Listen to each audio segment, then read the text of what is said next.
Imagine this. You wake up one morning, convinced that every thought in your head is yours, every desire, every fear, every belief. But what if none of them truly belong to you? What if the deepest layers of your mind have been sculpted by invisible hands, whispering directives you mistake for your own voice? This is not science fiction. This is the silent architecture of manipulation from the moment you are born. You are immersed in a world of psychological conditioning. Advertisements that hijack your insecurities, political rhetoric that exploits your tribal instincts, even the subtle coercion of social norms that dictate how you should live, love, and think. But the most insidious manipulations are the ones you never detect. The ones that bypass reason entirely, embedding themselves in your subconscious like dormant code waiting to execute. Consider this paradox. The more convinced you are of your own free will, the more susceptible you become to external control. Why? Because the greatest trick manipulation ever pulls is making you believe it doesn't exist. Friedrich Nietzsche saw this with terrifying clarity.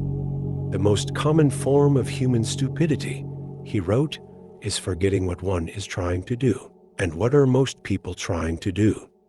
Fit in. Be accepted. Avoid the unbearable weight of true autonomy. In this desperate search for belonging, they surrender their minds to the collective hypnosis of culture, religion, and ideology, never realizing they are actors in a play they didn't write. But the deepest manipulation techniques go even further.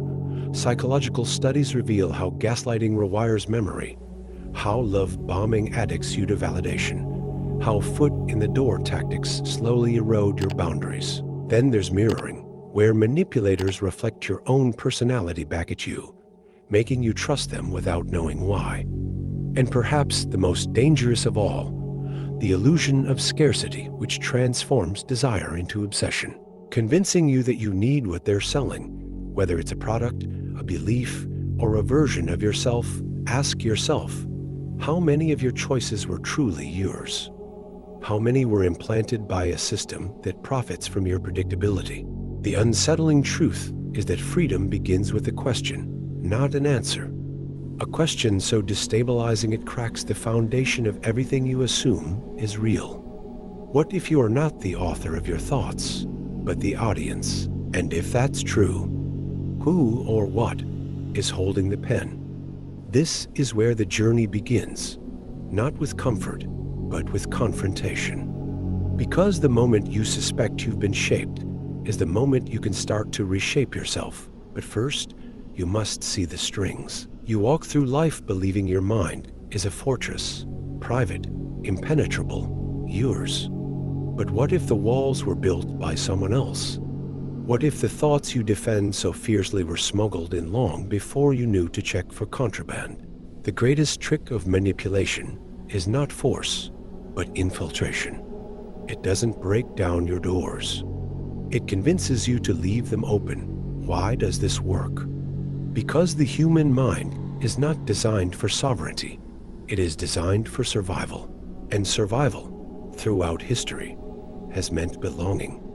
From tribal rituals to modern consumer culture, the threat of exclusion is existential. This is why social proof is so potent.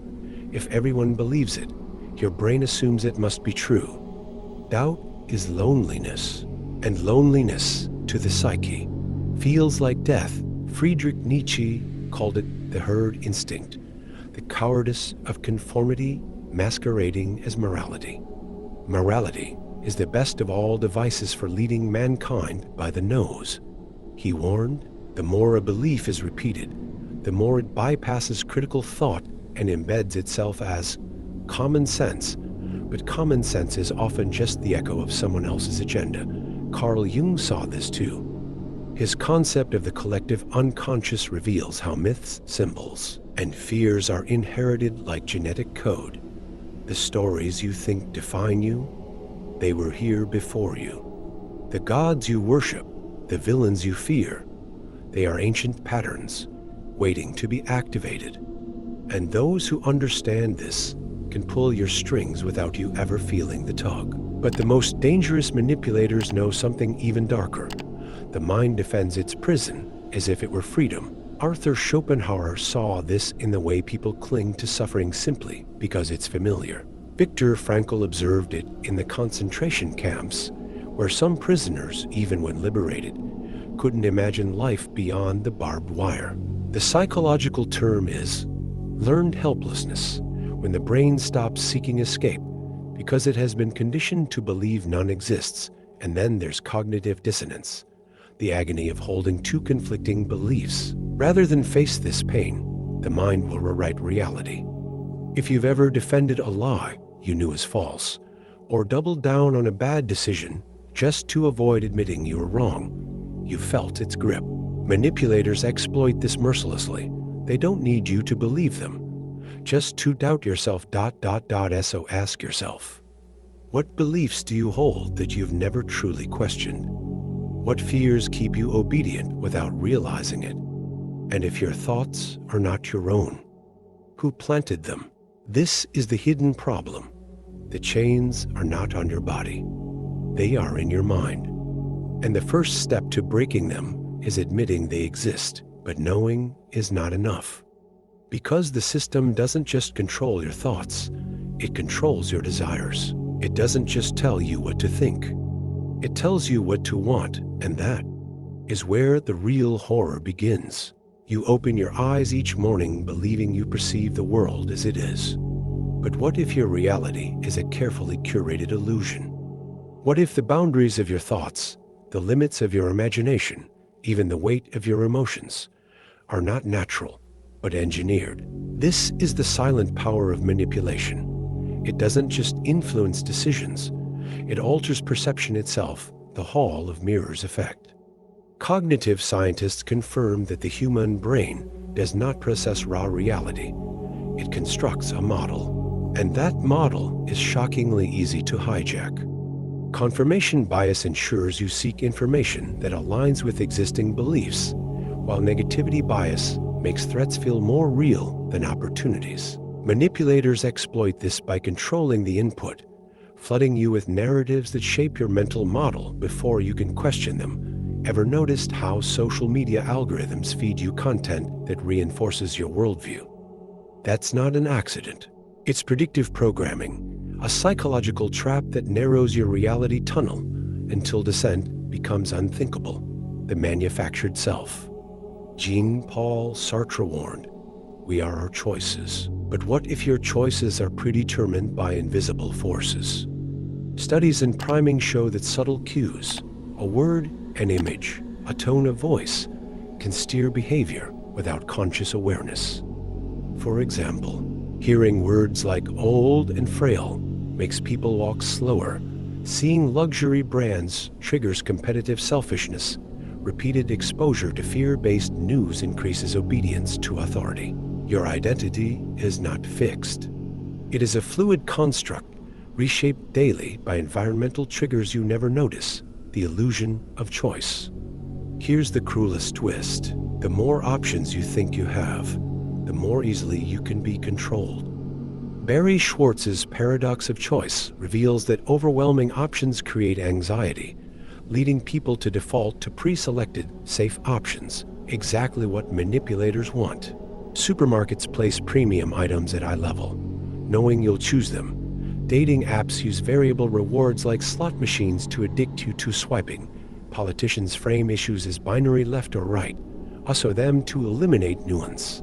You believe you're navigating a world of infinite possibility. In truth, you're running a maze designed by architects you'll never meet, the ultimate prison, voluntary submission. Aldous Huxley's Brave New World envisioned control through pleasure, not pain. Today, that dystopia is reality. People don't resist manipulation. They demand it. They crave the comfort of curated opinions, the dopamine of tribal validation, the sedation of convenience. As Nietzsche prophesied, madness is rare in individuals, but in groups, it is the rule, the turning point. This is the moment of reckoning. Now that you see the wires, you face a brutal question. Do you cling to the comfort of the illusion or dare to tear it down? Because the final manipulation, the one that outlasts all others, is the belief that freedom is too terrifying to claim. The most dangerous prison is the one you don't realize you're in. But once you see the bars, once you feel their cold grip around your thoughts, something inside you snaps. A quiet fury awakens. A refusal. A rebellion. This is not about fighting the system. It's about outhinking it, the first weapon. Radical self-awareness, Friedrich Nietzsche declared. Become who you are, but first, you must discover what has been made of you. Trace the implants. List your core beliefs about success, morality, identity. Now ask, who benefits if I hold these? Study your triggers. Notice when you feel sudden anger, shame, or desire. These emotional landmines were often placed by others. Embrace cognitive dissonance. The pain of holding two conflicting ideas is the birth pangs of a freer mind. The second weapon, controlled information diet. Your brain is a prediction machine fed by data. Starve it of poison. Delete algorithms. Use ad blockers. Avoid recommended content. Read books outside your taste. Seek disconfirming evidence. Force yourself to engage with the smartest versions of opposing views. Practice media fasting. Regular periods of zero input to hear your own thoughts again. The third weapon, reclaiming your attention. Attention is the currency of control.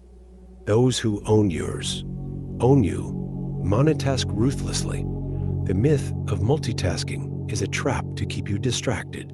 Create attention sanctuaries, spaces or time where notifications, ads, and demands cannot reach you. Train concentration like a muscle. Start with 5 minutes of pure focus daily. Expand relentlessly. The fourth weapon, rewriting your operating system. Your subconscious runs on stories. Change the narrative. Adopt anti-goals.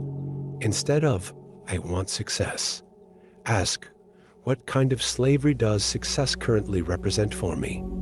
Use future self-projection. Imagine your 80-year-old self judging today's choices. What would they applaud? What would horrify them? Develop a personal philosophy. Write your own commandments. Nietzsche did this with Thus Spoke Zarathustra, his manifesto against herd mentality. The fifth weapon, strategic noncompliance. Obedience is the death of freedom. Practice calculated defiance. Break small rules first. Wear something inappropriate. Speak out of turn. Taste forbidden foods. Create unacceptable opinions. Develop 3 well-reasoned views that would shock your social circle. Master the pause. When pressured to decide, always say, I'll think about it. Reclaim your tempo. As Viktor Frankl discovered in Auschwitz, between stimulus and response, there is a space. In that space is our power to choose. Manipulation works by shrinking that space until choice disappears. Your rebellion? Widen it again. This is not about winning someone else's game. It's about burning the game board and dancing in the ashes. You've torn down the illusions. You've felt the rush of rebellion. But now comes the hardest truth of all, the one that will either liberate you completely or send you scrambling back to the comfort of your chains, the grand deception. All this time, you've been fighting manipulation as if it were something out there, in the media, in politicians, in advertisers. But the deepest manipulation was never external. The ultimate puppet master is the part of you that wants to be controlled. Nietzsche called it the will to nothingness, the subconscious craving for the familiar prison over the terrifying wilderness of true freedom. Carl Jung saw it as the shadow, the self-sabotaging force that would rather cling to comforting lies than face unbearable truths, the paradox of freedom. Here's what no one tells you. Absolute freedom feels like madness at first. The weight of pure possibility is crushing. Your mind will beg for chains, for someone to tell you what to believe, how to live, who to be. Most awakened people secretly recreate their cages, just with different wallpaper. This explains why revolutions fail, why diets collapse, why people escape cults only to join new ones. The enemy was never just the manipulator. It was the part of you that needs to be manipulated, the final illusion to shatter. You've been waiting for a finish line, a moment when you'd finally be free. But freedom isn't a destination. It's a daily rebellion against your own craving for certainty. Enlightenment isn't light. It's the courage to stare into the abyss of not knowing. Power isn't control. It's the willingness to stand alone in the storm of total responsibility. The way forward. Embrace the terror. When anxiety hits, don't numb it, lean in. This is the feeling of your wings growing. Become a conscious paradox. Hold beliefs lightly. The moment any idea becomes sacred, you've been captured again. Create like a god. Not for applause or profit, but because creation is the ultimate no to manipulation. The unvarnished truth. You will relapse. You'll catch yourself craving dogma, begging for someone to take the wheel. This isn't failure. It's the work. As Nietzsche wrote in his darkest hour, one must still have chaos in oneself to give birth to a dancing star. This is your choice now. Return to the comfort of the lie, or learn to dance on the edge of the abyss. There is no middle ground. They told you knowledge was power. They lied. Knowledge is just the knife that cuts the ropes. The power? That's always been in your hands. You just had to stop waiting for permission to use it.